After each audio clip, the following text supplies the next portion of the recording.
Well guys, pay attention to what I'm going to tell you in this video because these are tips and information that I use in my projects as an architect when a client hires me to design their house, okay? I've put together 5 very important tips for you that will make your kitchen more functional, okay? It will bring a nice functional layout, as we say, and also health benefits for you when using your kitchen. That's right, health, especially for your back, okay? All right? First tip, the height of the countertop. Both the countertop for your cooktop and the countertop for your sink. Let's start here with this very important tip, which is the height of your countertop. It doesn't matter if the cooktop is on the same countertop as the sink or if the cooktop is on an island or vice versa, okay? Let's generalize here, but we're going to talk about the specific height of the countertop where the cooktop is and the countertop where the sink is. Pay attention. Usually, when you research kitchen countertop heights, you'll always hear and read that the standard height is 90 centimeters. From the finished floor to the top edge of your countertop. But who determines that? Is the standard height really 90 or not? Is it 90 centimeters that you're going to use in your house, in your apartment? Is that right for you, for your daily life, for your family? Well, that depends a lot. 90 centimeters is a height that we set as a base, not as a standard, but as a base to follow. Now, what will determine if the height will be 93, 95 centimeters, 88? 85 is your height, okay? That's right. The taller you are, the taller your family is, you, your wife, your children. For everyday use of your countertop, both the cooktop and the sink, it also needs to have a greater finished height. The same goes the other way around. When you're on the shorter side, around 1.6 to 1.7 meters at most. There we also need to reduce the height of this kitchen countertop to 88 or 87 centimeters because this directly affects the ergonomics of your back. When I talk about back ergonomics, I mean the ergonomics of the layout, okay? It's about the daily use and how it affects you and your health. If you're a short person and you have a very high countertop, you'll almost have to stand on your tiptoes to use your countertop. The same goes the other way around. If you're a very tall person and you have a very low countertop, you'll have to lean your body forward to use your countertop. And this directly affects your health and your well-being. So the first tip I'm giving you in this video, which is extremely important, you have no idea how many problems this can cause for your health and your daily life when your countertop height is measured or designed incorrectly, okay? Second tip, the toe kick under your countertop as well as its height and setback. These two items here are directly connected to the height of your countertop and also the toe kick. Many people call it a plinth, right? This base that extends out. Here at ArcSet I call it the toe kick, so it's easier for us to understand. What happens when you don't have a well-designed toe kick, just like our countertop? A toe kick is the base your kitchen cabinet sits on, whether it's made of masonry or cabinetry. And then, a lot of people put a porcelain baseboard, the same as the floor or even the same material as the countertop stone. I'm not here to talk about the aesthetics of this detail. This item we're going to discuss now, whether it's going to be porcelain or stone. That's a separate video. Actually, I've already covered it here on the channel.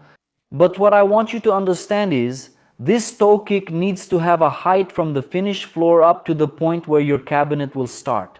That's the first point. Second, it also needs to have a depth in relation to the finished cabinetry, okay? Standard height, which we usually use in projects, right? Standard, but you are the one who defines this in your project, okay? Just like the countertop height has a standard height, the toe kick does too. Usually in projects, we leave 15 centimeters from the finished floor as the height of this toe kick, and then we start the custom cabinetry, our cabinet. So, 15 centimeters would be a good height. Can you make it less? Yes, you can. There's no problem with that. If you leave more than 15, you lose cabinet height. If you leave less, you gain cabinet height. Now, more importantly, in my opinion, more important than whether you leave 10, 15, 12 or 13 is the depth you need to set back this toe kick. When I talk about setback, pay attention. Your finished furniture ends here. See your cabinetry. You can't align your toe kick exactly with the carpentry. You need to set it back. This toe kick at least 10 centimeters, okay? Your cabinetry ends here. You set your toe kick back at least 10 centimeters. Do you know why? When you're standing in front of your countertop, at your sink, washing dishes, or in front of the cooktop, the tip of your foot, your shoe, will hit this toe kick when it's aligned with the cabinetry. Do you understand?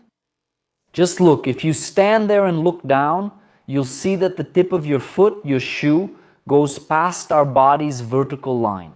So automatically, I need to leave this toe kick set back, so that when I'm using my countertop, the tip of my foot goes into this recess and gives me comfort when using my countertop. Never leave the countertop, never align your countertop or your cabinets with the toe kick, never. If you do that, you'll regret it bitterly. I'm telling you from my own experience because I've been through situations like this before where clients called me to fix this kind of problem. All right? So this is also about health, ergonomics in your daily life, for your spine, for your well-being. These first two items I mentioned here are automatically connected. And if you make a mistake with them, I'm sure you'll regret it. The third item, I want to talk about the lighting in our kitchen. And I usually recommend at least neutral white lighting. I would never put warm white lighting or even that amber, you know, that yellowish color, in a kitchen project of mine. Not in our kitchen lighting. Except in exceptional cases. Exceptional cases where the client insists and says, I want yellow, I like it, I want to have yellow warm white in my kitchen.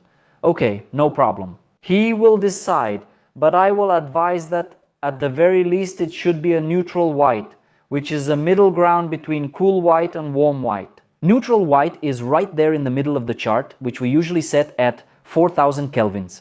Okay? You don't need to worry about that last word I mentioned here, kelvins, for you.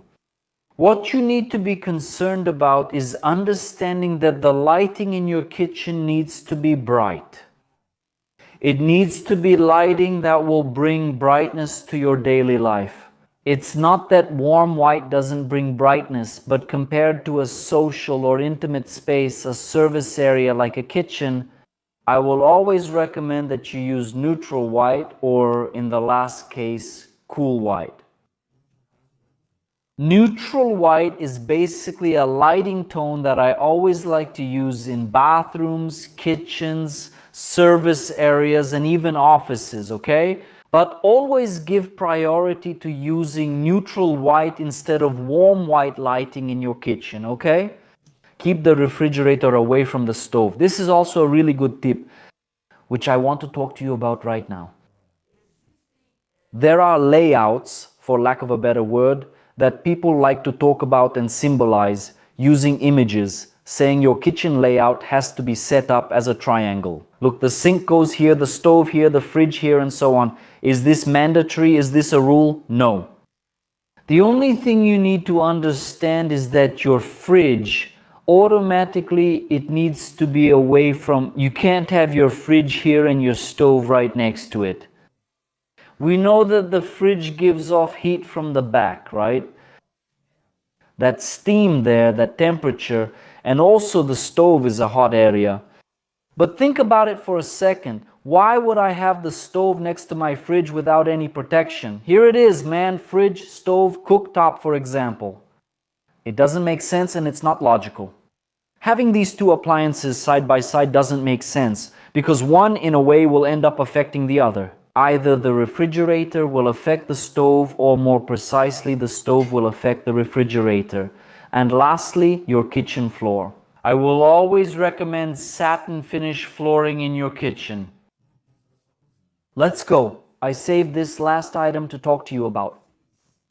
About the use of satin finish floors, polished floors, and even vinyl flooring. Some people use that in the kitchen too. Because it's something people disagree on, okay? For example, I really like to use satin finish flooring in my projects.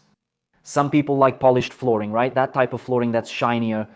Sometimes, some people use vinyl flooring throughout the entire kitchen. Can you do that? Yes, you can, there's no problem at all. Can you use polished flooring in the kitchen? Yes, you can, there's no problem at all. Do you like satin finish? That's also not a problem.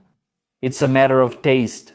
But I want to share with you my perspective as an architect, which might help you. Kitchen. For kitchen flooring, we need to have some traction and safe footing when walking on this floor. If, for example, you just wiped your floor, the polished floor tends to be more susceptible to slipping. It's easier to slip on a polished floor. Polished floor compared to a satin floor. So that's something you need to consider when choosing between a polished or satin floor. Is vinyl flooring good for a kitchen? It depends. Let me give you another perspective here.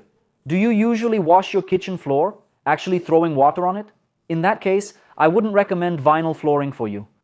Go with satin or polished, okay? Especially satin. So it's a matter of taste. There's not much to it. It's about your daily use. If you're someone who cleans your kitchen a lot, go with satin flooring. If you clean from time to time but you like to use water when you clean, go with polished flooring, polished porcelain. Now, if you're the kind of person who just wipes things down every now and then, doesn't use the kitchen a lot so it doesn't get dirty often, and you want to have the same vinyl flooring you put in the living room, just one type of flooring in your kitchen, that's fine too. There's no problem with that, okay? It would fit nicely with that kind of design. So these are perspectives you need to consider and decide which one you'll choose for your kitchen flooring. All right, guys? So here are 5 tips. 5 pieces of information you need to take into consideration when building, renovating, or decorating your kitchen. There are many more items I could list for you here, but in my opinion, these are the 5 main ones. Functional guidelines you need to follow, okay? So you can have a functional kitchen, a nice layout, and a beautiful, well-decorated kitchen, all right? There are others, for example, faucets, drop-in sinks, glass, mirrors on the doors. We can leave those for another video, but these here you have to follow. In my opinion, you have to follow these to have a nice kitchen, all right? I hope you guys enjoyed and liked this content here. If you did, please share it.